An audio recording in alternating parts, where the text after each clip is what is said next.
Good morning, everyone. Welcome to News Center Maine's Political Brew. Glad you could be with us. We're joined this morning by former Republican State Senator Phil Harriman and longtime Democratic Party activist Betsy Sweet. Good morning to you both. Good morning. A lot going on, so let's get right to it. There's a new push to create a publicly owned electric utility in Maine. This is a bipartisan effort that would force CMP and Versant to sell out to a private consumer-owned utility. CMP says Mainers would be on the hook for billions of dollars with no guarantee of improved reliability or service. Betsy, any chance of success with this? Yeah, I think so. And I think that's pretty rich coming from CMP talking to us about reliability and affordability.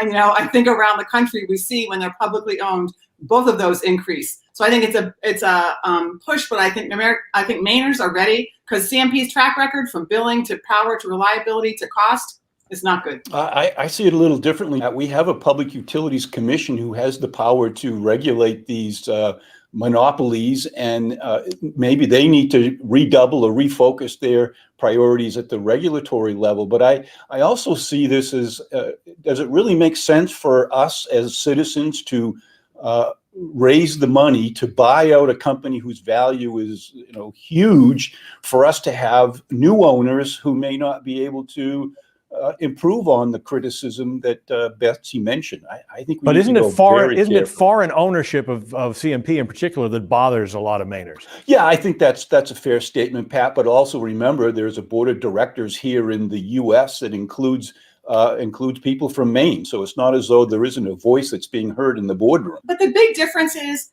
when you're owned by a foreign company or by a private for-profit company, their responsibility is to the shareholders, to the people that they're making money for. A publicly owned utility, their responsibility is to the people of Maine to make sure they have electricity and power. That's the big difference. Getting closer to the possibility, at least next year, of a showdown between Governor Janet Mills and former Governor Paul LePage. This past week, the Maine Republican Party amended its rules that would allow the National Party to begin coordinating with LePage immediately after he begins a campaign, if he does so. I guess the question is, Phil, is Paul LePage really the only option for the GOP if they want to win this seat back? No, obviously there are many other people in the state Republican Party who have the track record and the experience and at least to some extent name recognition. But what occurs to me is that there's a recognition that Paul LePage still has the support of the party faithful. And if he wants this nomination, I suspect all he has to do is to announce his candidacy. And further, it appears as though the Republicans are taking a page out of the Democrat Party playbook, as they did for Sarah Gideon. As Betsy knows well, they kind of, for the insiders, anointed her early on and basically sent the message to everyone else. This is an uphill climb. Well, Betsy, we saw how that worked out. Yeah, right?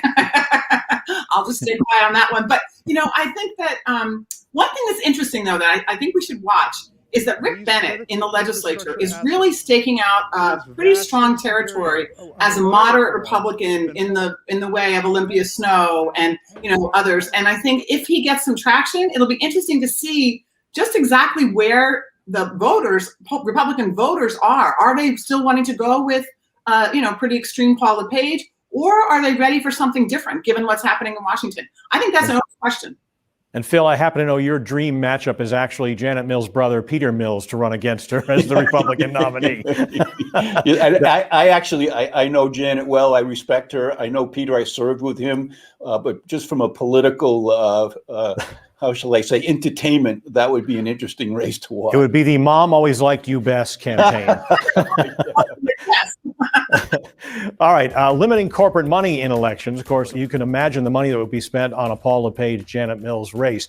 Legislative leaders have unveiled a bill meant to limit corporate campaign contributions. It would prevent businesses, aside from labor organizations, from contributing to leadership PACs, prevent PACs from contributing to candidates. And in Washington, Representative Jared Golden has introduced a bill in Congress to ban all corporate political action committees, but still allow nonprofits and trade organizations to have them.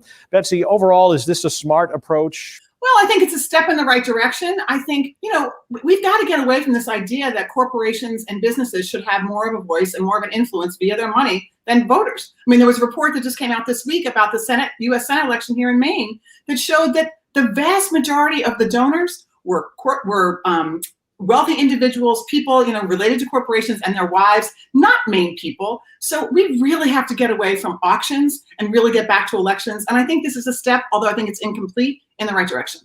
Phil? Well, I think in your statement, Pat, is the distinction. What they're saying is that this bill says if you're going to come here and invest in Maine and its people and our economy, come along, but we don't want to hear your voice. But if you're part of an association or a union, you can continue business as usual. If they really want to accomplish the outcome that they claim, deny any organizations from making political contributions, make it only from individuals. Well, I wouldn't be opposed to that. And let's just go the final step and have public financing. This week, President Biden met with senators and representatives, including Angus King, to discuss his $2.3 trillion infrastructure proposal. King says it exposed a lot of issues that have to be resolved about what's included, how to pay for it. And he's urging the Republican Party to come up with a counter proposal to get negotiations going. They've done that. The Republicans in the Senate opening bid is at $568 billion over 5 years compared to $2.3 trillion over 8. So clearly, Phil, they're very far apart. Is this a serious negotiation?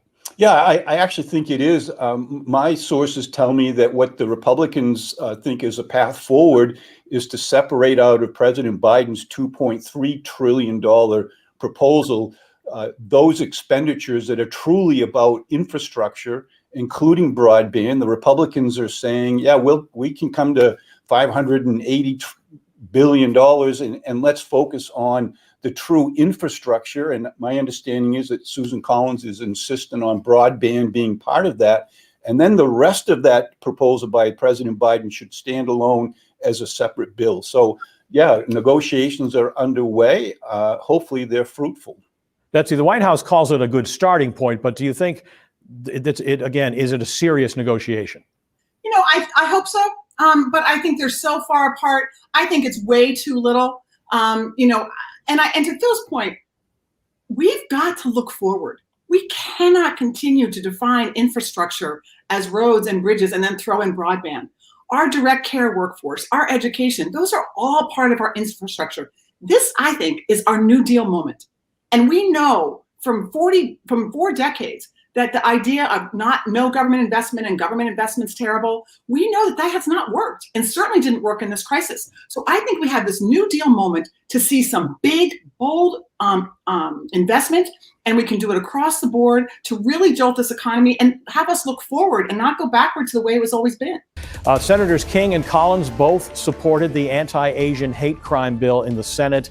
It would direct the Justice Department to expedite the review of coronavirus-related hate crimes against Asian Americans, and it'll provide support to state and local law enforcement responding to hate crimes. It passed overwhelmingly in the Senate, which is a rare thing these days. Phil, do you think it's a good step, or is it symbolic? No, I think this is a significant message to the Justice Department that the United States Senate, perhaps the Congress will vote as overwhelmingly as the Senate did, that says to them, we want you to use the power of your office to go into these states and assure that Asian Americans are being treated with respect and dignity. And if they're not, take the steps necessary to make sure they are. Yeah, and I think it's such a welcome sense of leadership, because the person in the Justice Department and the hotlines that they're proposing are great. But what really is important is the message, because we're just coming off of 4 years of the message of a lot of anti-Asian bias from the very top office. And so I think this is an important and necessary step to begin to turn that tide. This week, former police officer Derek Chauvin was convicted on all charges in the murder of George Floyd. Betsy, do you think this case is going to change the way police brutality and excessive force cases are handled? And will it give a boost to efforts at police reform? Yes. I think we are witnessing a historic moment in which this one incident, which is only that, and I think that we have to be really careful. This was not justice served. This was accountability for this one case. But what this one case has done is opened the door and opened the conversation to looking at the systemic issues of both racism and police brutality. And I think this is that the whole country needs to take heed. I think the other thing we saw that was new and different was police themselves starting to speak up and say, you know what, we have to start calling out the quote unquote bad apples. We have to start looking at how our systems don't protect everybody equally. And I hope that this is the conversation that's going to begin now. I think the work has just begun.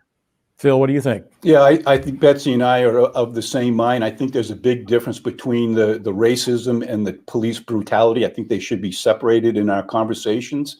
And all of us need to be reminded of the sensitivity to the implications of someone feeling like they've been discriminated against because of their color or their ethnicity.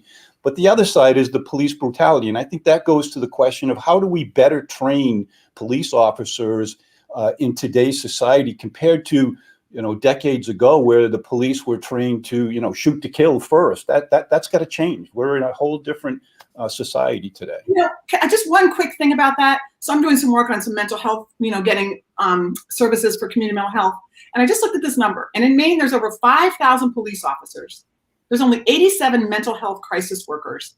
And the number of calls is about 65% of calls that go into the police are for mental health or substance use. So those numbers tell a story that we've got to start paying attention to. President Biden will address Congress this coming week for the first time. What do you want to hear from him, Betsy? I want to hear that he's going to continue his bold economic investment, his bold moves towards justice, and that the unity that he is seeking is with the American people and the voters in America, and not with the poisonous culture in Washington. I think he's made some great steps in that regard, and I want him to say, we're going to keep going. Phil, what would you like to hear from the president this week? Yeah, those are opportunities ceremonially to basically highlight accomplishments and the successes. And I hope he will minimize that and talk about how we're going to move forward, the relationship between the Washington and the individual states where government is closer to the people it serves. I would love to hear him talk about how he's going to set the tone for collaboration with individual states to make sure that what Washington has for expertise and assets synchronizes with what we can do here in the state of Maine. All right, let's check our winners and losers in politics this week. Phil, we'll start with you.